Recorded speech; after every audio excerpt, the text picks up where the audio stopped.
I followed my dad out of our house on York Avenue. We had just moved in. And I lost track of him, but I kept following him. And he was coming to this building next door, but I didn't know that. And I wound up downtown on the lap of a man named Cooney Wisbrook. Remember Cooney Wisbrook?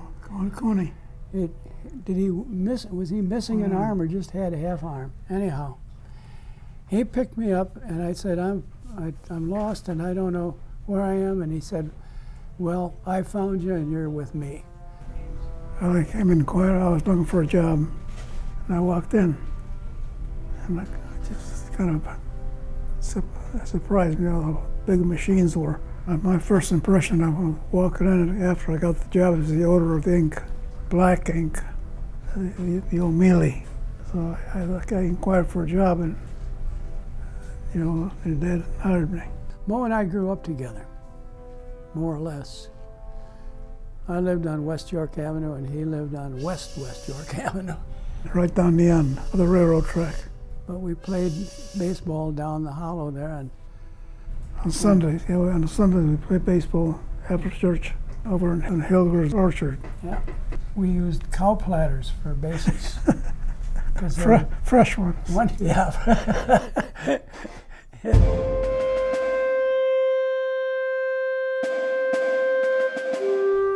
Cussed by a few, discussed by many, read by all. We never knew. My dad claimed credit for it, and so did my Uncle Phil. I think they collaborated. I never really knew. It was very personal then, extremely personal. Half the newspaper was given over to little articles that people wrote in about their family, their wedding, or their trip to Wisconsin. A lot of stuff that a newspaper wouldn't even think of using today, but to us it was news. And to the community, it was obviously news, so they used it. Every spring we'd have this lady from McQueen's call up. She saw the first robin. Oh yeah. Remember that? Yep. Same You could get on her phone. We saw the first robin. Same lady, same robin, probably. I guess the biggest change was stop picking type out of the type case. His father, his fingernail was worn down from picking. And then the cases, the wooden case, the bottom of it was all scratched almost through because of the nails picking smaller type. It was a big effort to put a page of type together. You either began at the beginning and hand set it, or you sat at a linotype and typeset it. Harold wore out a hole on the floor with a chair. Yeah, right.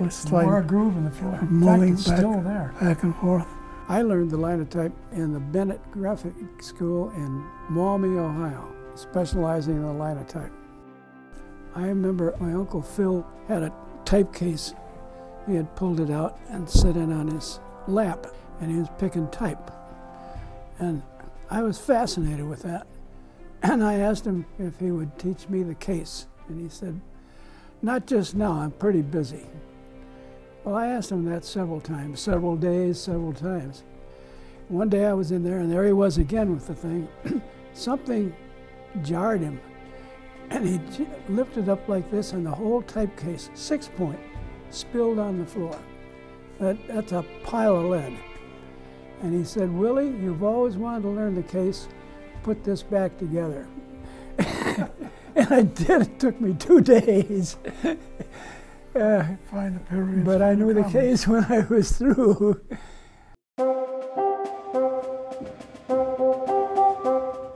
Somebody wanted a bowling column. They were big on bowling. So George encouraged me to pick up a column. He said, why don't you write a column? Just make it a column, that'd make it easier. So I did, and I figured I wanted a byline for it, so I called it Alley 1. We always put the bowling column in the left column, and the author of that column was a guy by the name of Edwin Sherdlew, which were the first 2 rows of keys on a linotype machine. You just strike your finger down that row, then the second row, and you get ETAOIN SHRDLU, Etoin Sherdlu. And that was my name. Who is this guy? Yeah. Etoin Sherdlu. We had fun with it because people, I want to talk to Etoin Sherdlu. He's not here today.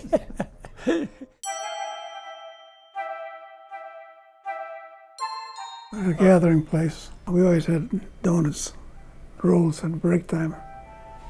And whoever was going downtown would always stop at the bakery, bring the rolls and sweet stuff.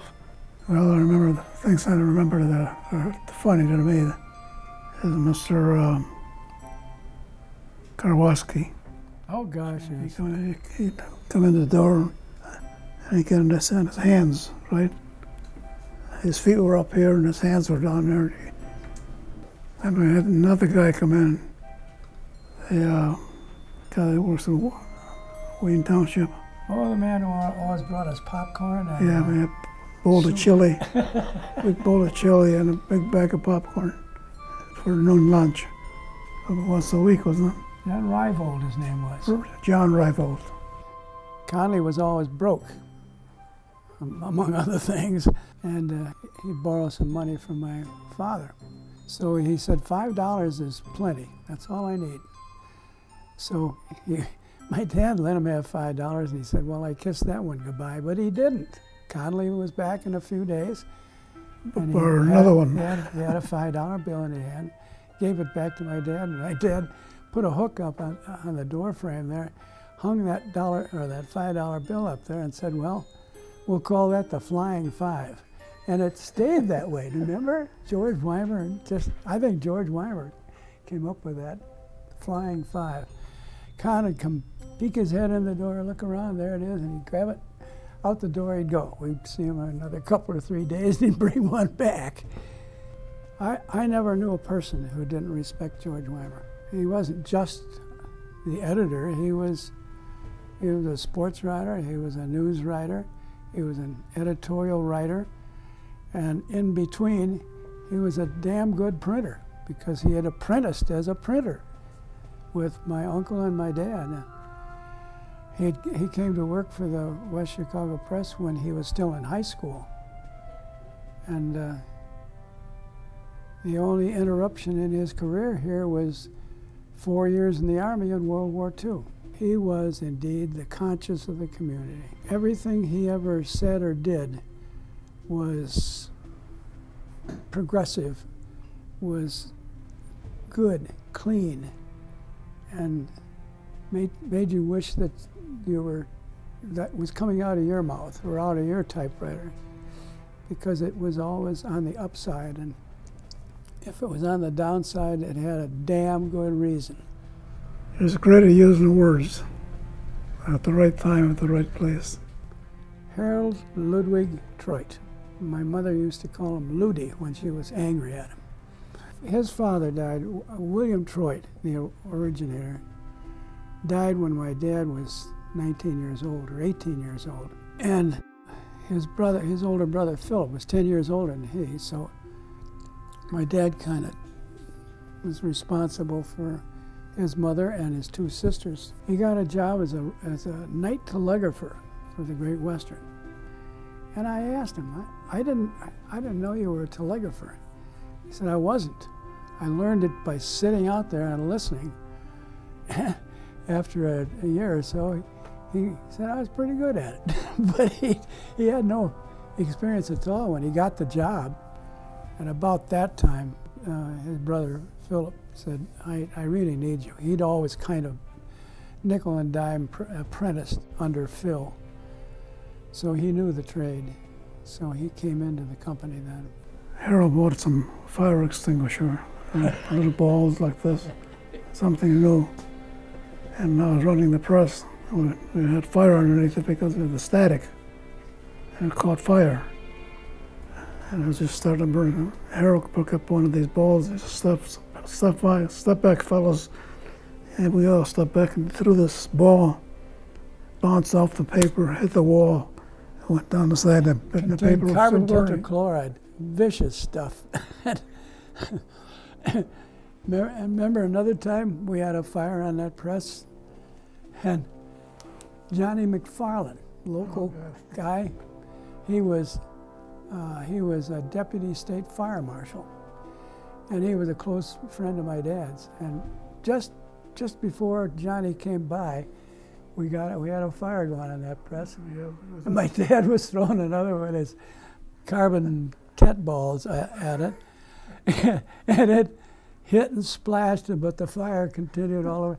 And Johnny stood there glassy-eyed looking at it, and he said, "I was never here. I was never here."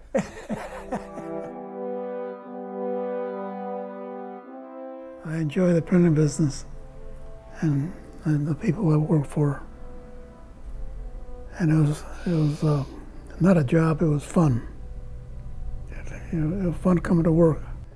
One of the things that pleases me most right now is that I've seen this guy again. God, we played together and we worked together, and we told lies together.